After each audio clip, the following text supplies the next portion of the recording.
Welcome, everybody, to The Buzz. I'm Joe Davidson. We like to do this weekly video podcast, about 30 minutes of insight, fun, little flavor as we break down the best in high school sports, try to get a little big picture spin on it as well. High school basketball playoffs are just around the corner. They will start next week. I'll be joining Will DeBoer of the Sac Kings section office on Tuesday, double checking my calendar, as we will break down all the brackets, and we will have our show next Thursday, same bat time, same bat channel, as we break down teams to look for as these playoffs get going. The section championships will be at Golden One Center, a real treat.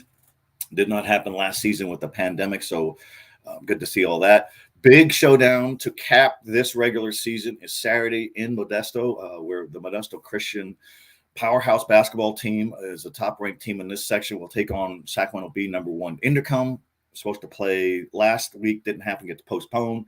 So this is a Division I section championship preview of sorts. Modesto Christian last night lost a close one to Lincoln of Stockton. So the Division I field is going to be pretty deep. We'll talk about that a little bit today and next week for sure.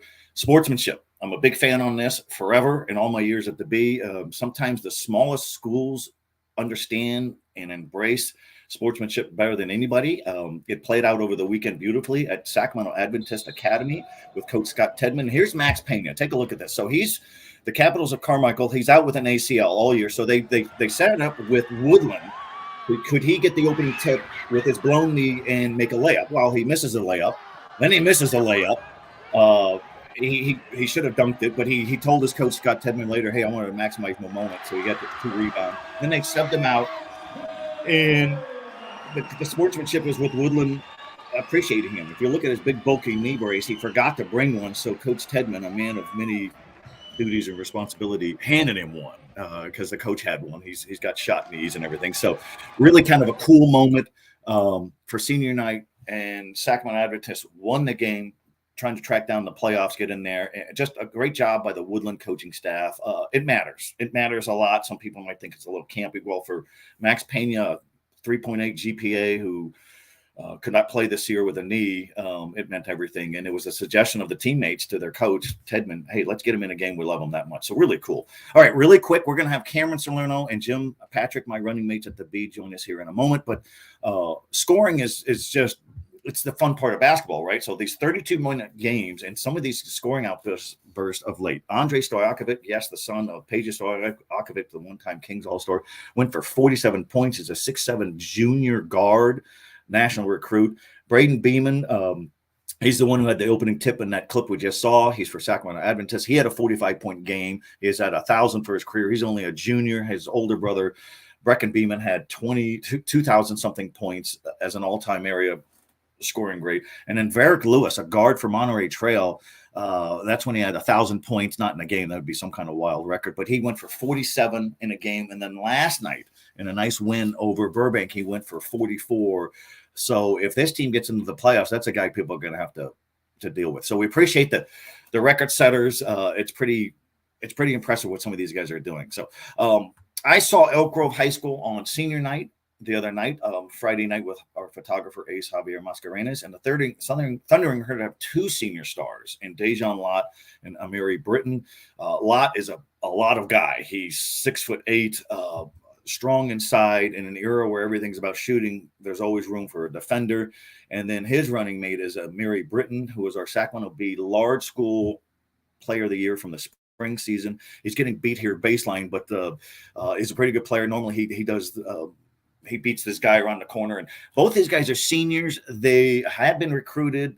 Not sure exactly where they're going to go yet. They don't know yet. It's just an example of how hard it is to get recruited. There are so many players, including in Los Angeles alone, and LA County. I think it's the largest school district in America. So we're going to run a story later this week on the top players in Sacramento area basketball, maybe not the top recruits, but just, guys who are having good years, small school, medium, large school. It's 44, 45, 48, 50 guys. The list just grows and grows by the hour. But so some pretty good players there. We urge coaches, update your max preps. There's no reason you can't put in stats unless you're hiding tendencies. It's high school for criminy sake. So we bemoaned this before, but anyways, all right. Speaking of bemoaning, let's bring in our good friend Jim Patrick, our editor. And 10 minutes ago, we were doing a preview show, and you were feeding your face. And I'm glad you wiped your chin, and you're with us now. Did you not only make a Batman reference, but also say criminy? I mean, I did. Thank you for listening. That's how we know we got an audience. Yes, we're just gonna get a hearing aid in, and we're just gonna full on old man on it. Let's get a Cadillac for you. You know, the whole bit. Oh God, he's awesome. Yeah, he's a big deal. Yeah, there we go.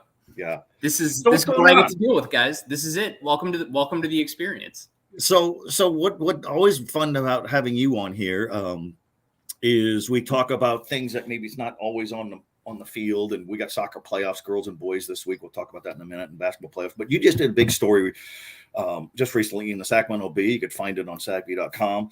What was the theme? What'd you learn? And are there red flags?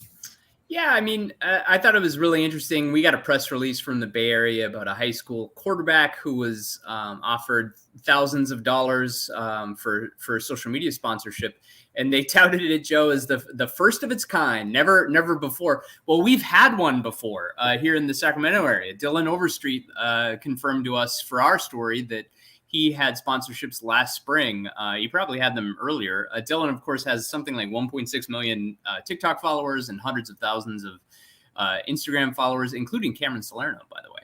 And he was the running back star for Casa Robles, who's now playing at Nevada. Yep. You know, for Jim, for years, any thought of high school kids making any money because of their athletics was just, not even, people didn't even want to approach that. But we're here. I mean, that's happening now because it's happening in college. Yeah, and it's here. It definitely, the coaches I talk to, football coaches I talk to, the softball coaches, the softball coaches were talking about how to use social media responsibly. And I thought that was interesting because for girls, it's very different from boys. Girls are pressured by likes and by social media shares to sexualize their Instagram feeds or their Twitter feeds or whatever, where boys don't necessarily have that pressure. So I thought that was interesting. But then the football coaches were making the point, like, if there's an edge to be gained, teams are going to figure out a way to gain an edge. And I don't know that this is possible, but I do think it's possible that if you have a wealthy benefactor at a school who wants to throw thousands of dollars at a kid to endorse his lawn care company or a car dealership or something like that, I mean, it's crazy to me that stuff would matter, but here we are, right, Joe? I mean, this kid's exactly right. It's nuts, but the bottom line is the NIL deals are a way to funnel some money to athletes, and good on the athletes being able to capitalize on their profiles, right? I don't think anybody's bemoaning that. It's just the downstream effect of schools like a Florin or a Burbank or a Johnson may struggle with that, where the schools in wealthier areas are going to do well. So it's where the future is now, I think, was the theme of that story. Well, and that was sound like George Allen in the 1970s. The future is now. Let's ship everybody. I digress. But no, I think the older coaches, I don't want to say age olding, but coaches who just want to teach blocking and tackling, and they don't want to have to deal with this stuff. But it's going to be, so you almost have to have somebody on your coaching staff who understands what all that stuff means. And we have coaches now who barely even know how to email or get on social media, and that's fine. But they're terrific coaches in a game or in practice and all that, but it's going to be a different animal. Kids are impressionable. We'll see. Those were the Jenkins sisters there. They're going to go to UConn, play scholarship softball, and no ego in either one of those girls. But we should probably clarify real quickly. They were included because Grace, the girl who's on the right in that picture, she was touted by an area of softball coaches really using social media for the best use of showing a typical day in the life of a Division I athlete. So I just wanted to clarify, she's not getting paid thousands of dollars to endorse a car company. She's just using TikTok really well. She has a couple of videos with tens of thousands, if not hundreds of thousands of views. So anyway, just wanted to explain that. So, and she's a skier. I think you got her contact information, got her on the slopes. Oh, yeah. Versatility. Oh, yeah. That's all I do. That's pretty much all I do with everybody, Joe. That's exactly right. We're going to get you out there. We're going to have Cameron Salerno join us in a minute, talk a lot of basketball. But Jim, before we cut you loose, to save the show here. What soccer playoffs are here, boys and girls. They play in the winter. We know that hasn't always been the case, but the action starts tonight. I'm going to go to Woodland tonight to check out the Pioneer Patriots, and it'd be fun. We got nice weather, so we're going to do that. What do you feel about the playoffs? Is there a team that absolutely has to win it, or it's a disaster season? And, I don't know if that's Jesuit, Davis, and Whitney in boys Division I, but that's a stacked part of the Division I. Yeah, I mean, God bless the Whitney coach, Joel Williams has been texting me. He's great about communicating, fun. We have a great conversation about soccer in general, not about his team specifically. But I mean, it's really going to be a dogfight there with the teams you just named, and the one you didn't name. I believe Patterson's the #1 overall seed, and we don't know anything about them.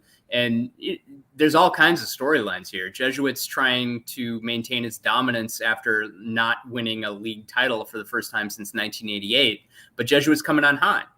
So they've got something to prove. And Whitney I wouldn't say they have a chip on their shoulder because they've been pretty highly ranked all along, but I think I think that having Davis be ranked above them in the Bees rankings certainly got some guys' attention on that team.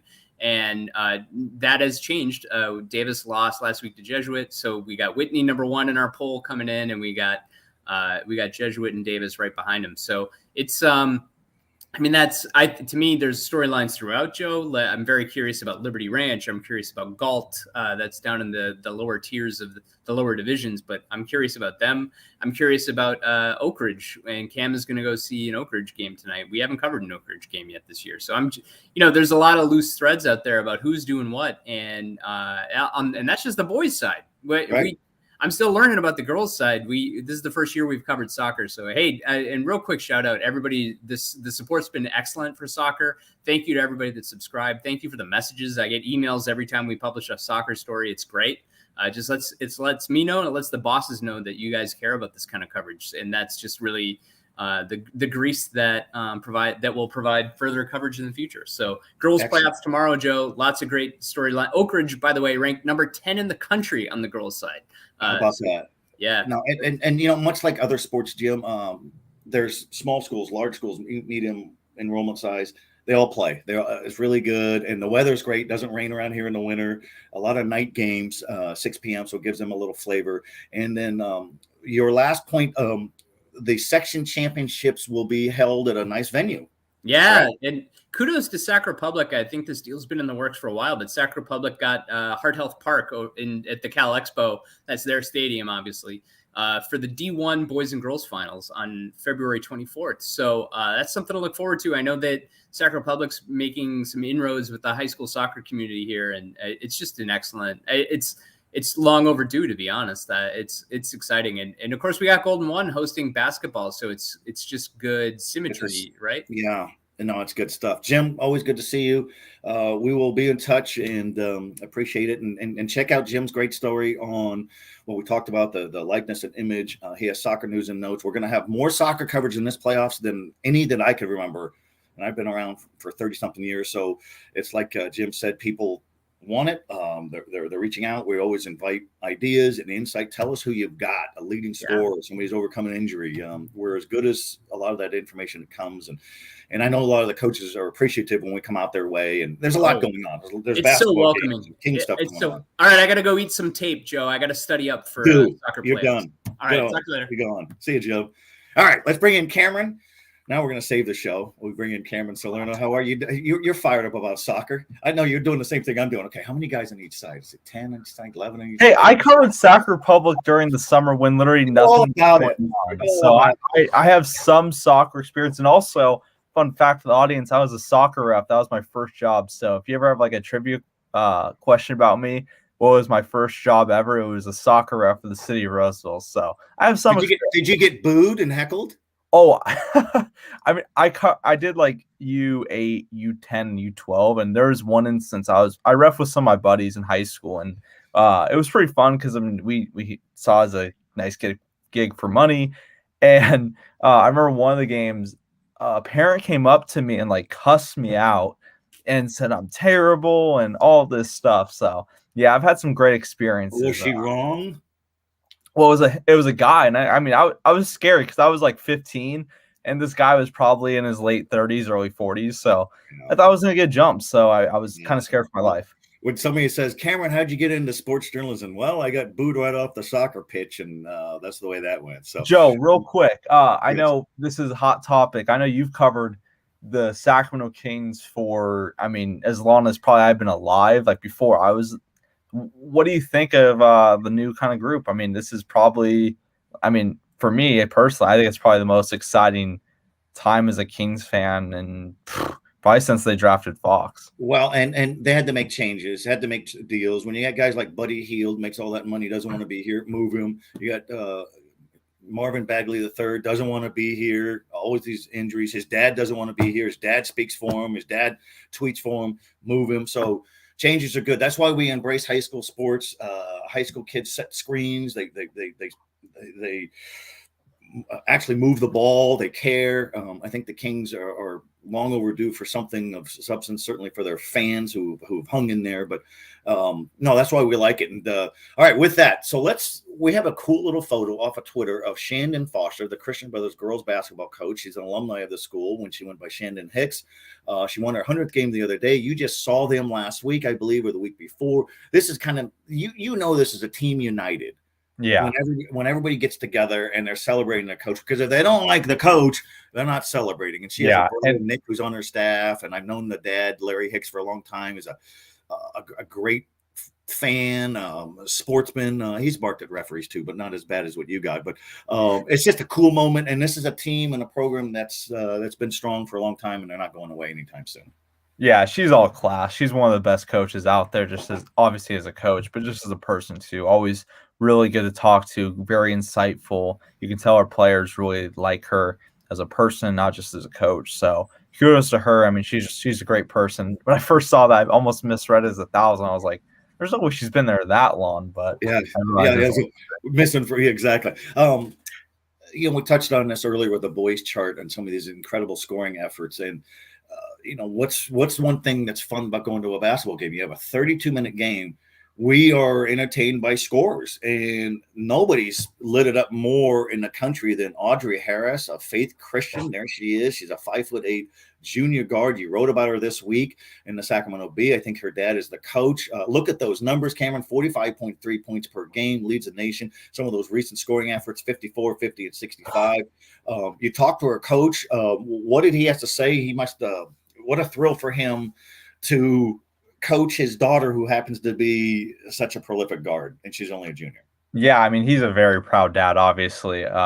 He was an assistant coach at Faith Christian when she was a freshman, and then I think the athletic director took over for those 6 games during the spring when there was kind of just a funky season, and he got the job, and he really enjoys it. She's a great player. Like you mentioned, she leads the nation in scoring, and another pretty cool thing, too, the second one, played on her AAU team over the summer with Tom Tran. So Jocelyn Medina, that is Pierce High School. So how cool is it that the 2 leading scorers in the entire nation are from well, actually, no, I don't know if it's considered They're from the northern section, but they're right here on the outskirts of Sacramento. And Faith Christians is in Yuba City, which is in this Sac Joaquin section.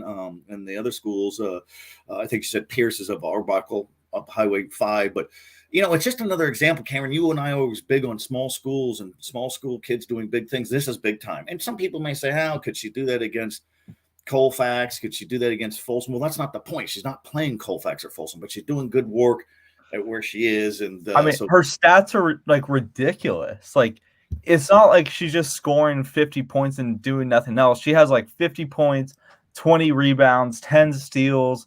I mean, her stats are insane. I mean, I've never seen anything like it. No, incredible. I don't recall this area, Cameron, having somebody score that many points a game, boys or girls. I might have overlooked somebody, but it's just so rare. So, all right, let's take a look at our boys basketball top 20. We're going to go in inverse order here. We got the section basketball playoff starting next week. So here we go. Burbank is in a slump of sorts, Cameron. We had them as high as number 3. Lost a couple of games, including the Monterey Trail last night, as Varick Lewis went for 44. He's the impressive guard for Monterey Trail. Burbank also has a couple of losses in league play to Metropolitan League play to Grant. Oakmont, Jesuit. Jesuit has Andre Stojakovic, who had a 47-point game. Look at Lincoln. We got a a I think typo. Lincoln is 18-7. We'll blame Jim Patrick for that. Or somebody, but 18-7. But it made you look. Maybe that's when the school opened, 1876. Placer in the same league. Lincoln just beat Placer. Placer and Lincoln are in the same league with Ponderosa, our number 2 team. El Camino and Reamericano play on Friday night. I think I'm going to go check that game out. That's a Capital Athletic League. Sac High is in that league. Vandon's coming on strong. Bella Vista. Let's take a look at the top 10. There's Intercom going to play at Modesto Christian, the number 1 team in the section. Modesto Christian's won 20-something section championships, a lot of them smaller divisions. Intercom's best team. Ponderosa, we just talked about them. Only undefeated team in the state at any division. Pretty impressive. Sheldon's coming on strong. Richard Bradley's their guy who leads them in scoring, rebounding, steals, assists. They've never had anybody do that. Coach Joey Rawlings in his 20th season. Elk Grove Thunder and Herd, we talked about their players earlier. If Elk Grove wins the Delta League, Elk Grove will be in the Division I playoffs. Otherwise, would be in Division II. Grant's in the Division II, defending champions. Capital Christian's best player is Anthony Garcia, who just threw down a windmill dunk last night. He's their football star going to San Jose State to play football. Antelope Whitney, Liberty Ranch. Liberty Ranch has a nice team, just won the league. Sierra Delta Conference beating Union Mine, a couple good players there. So here we are, Cameron. And Folsom is, I think, won 11 in a row. So we're looking pretty strong there. I'm looking forward to the playoffs. Golden One will be the championship round. Remember, we didn't even have last year was a fog, Cameron. We didn't have any section basketball playoffs. We had no football playoffs. It was all crammed in the spring. So it's nice to get back to normal. We're getting closer to the mask mandate being gone for everybody, including high school students. I think that's they probably feel it the most. Students at all levels, they just want to feel some kind of normalcy. I think we all are. We're ready for that, and we'll see. I've gone to a lot of games this year. Cameron, you've been to some, and a lot of crowds, good crowds, and people want to get back out to see hoops. They have some school districts like the Sac City Unified don't allow a lot of fans. Everybody's different. But we're getting there. And I wrote a story, 3 weeks ago, Cameron, where there was concerns with the COVID spike up that we may lose some playoff action here. It doesn't look like it's going to be the case. So thank goodness. We don't want to be doing those stories. We want to be talking about Audrey Harris and Shandon Foster and Sacramento Adventist Academy and Max Pena and good sportsmanship and all that. Yeah, and I think the section finals are going to be in Stockton this year, if I can recall. I think it's in Golden One. In fact, no, I think from the meeting, right. I think I remember them talking about how the section finals will be in Stockton, and then I think the state championships will be at Golden One. I think it was a conflict of scheduling or something like that. So it's a bummer. I might have misread the schedule. Yeah, we'll have more on it. And the stock at UO, it's either at UOP or Stock. But anyway, these are good venues, and the section does a nice job. The CIF and people complain about pricing and all that. Well, you got, if you want this good venue, so there we go. But we'll see. All right, let's take a look at the girls' rankings really quick. And Cameron, I'm going to give you the floor here. Pick a team or two and discuss. Yeah, I mean, I just saw Antelope on Friday, actually, and I can't believe it's been that long.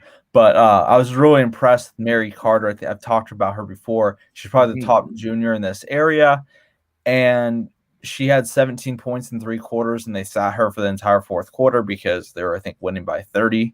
And so she's a really impressive player. And I think Antelope could be a dark horse wherever they get seeded, because they're a team that you don't want to face if they're like a 6 seed or a 5 seed. They're definitely a team that could upset some higher seeds down the line.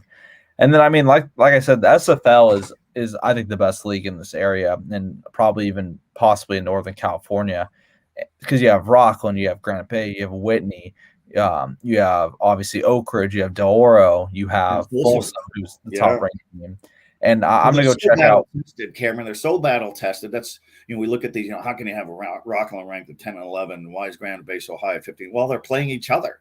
Whitney. And so they'll all be battle tested, much like the boys, race with Folsom leading that as well. So look at Folsom girls basketball, Folsom boys basketball, Folsom football, Folsom baseball, Folsom softball. There's a school that is just seize the moment. It's the school right now. So I just had our Jim Silva, who just reached out. He's one of our producers, said the section website says that Golden One is the home venue for section basketball. We'll know for sure when I get back to Will DeBoard, but that would be great. And I know there's talk about playing it down in Stockton, but maybe they came up with a deal or something. So that's that's really good. Let's take a look at the top 10 of that list. And there's Folsom. Folsom's only loss was the Midi of San Jose, which is no slouch. That's been a national powerhouse. Oak Ridge, Laguna Creek, Del Oro. So you're right, Cameron. Folsom, Oak Ridge, Del Oro are all in the Sierra Foothill League, all really good. We were talking about Christian Brothers a moment ago, Cameron. Christian Brothers and Vista Del Lago conclude Capital Athletic League play with a league championship on the line, and they play twice in the coming days. So that's kind of that's the way to decide it. Yeah, that's really interesting. I know Foster talked about how if they're going to want to win league, they have to beat Vista Lago. And I'm actually pulling up their schedule right now. Yeah, they play today and they play on Monday. So kind of odd they're playing on like back-to-back times. You normally play those kind of games, like your last league game of the first half or the I think it's probably a COVID scheduled delayed makeup. And so that answers our question. There will be some games on Monday, which is why the selection show brackets will be on that Tuesday. Make sure all the games are done. And Folsom, Folsom's 22-1. I think they're probably the best girls team possibly to come out of Sacramento in a while. I know Antelope had some really strong teams the last few years, but I think this Folsom team is I think they have more depth and they have the strength possibly to beat St. Mary's of Stockton in a section final if they both get there. And so I think it's really exciting that we have a team that can match up against St. Mary's, because St. Mary's, as you know, and as everyone knows, St. Mary's girls basketball has been the golden standard of high school basketball and the Sac Joaquin section. 25 years.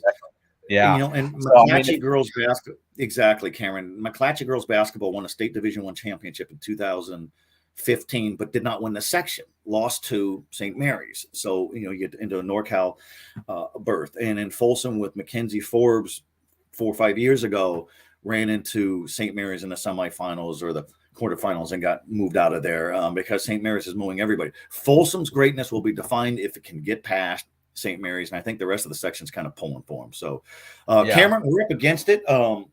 Thank you for joining us. As usual, check out Cameron on Instagram. He's got a great following. He's got polls. He's got good questions. He's got more than 5,000 followers. Cameron Salerno Media on Instagram. I'm Joe Davidson Media on Instagram. Cameron's also on Twitter. Easy to find. He has stuff every day throughout the week. Works hard, cares. It's a great level of competition to cover. That's why I've been doing it all these years. So, Cameron, we appreciate you. We appreciate Jim Patrick, Jim Silva, David Caraccio. We appreciate the viewers. This show is here every week for you who appreciate high schools as much as we do. And we thank everybody, and we'll see you very soon. Reach out anytime. We'll talk to you soon.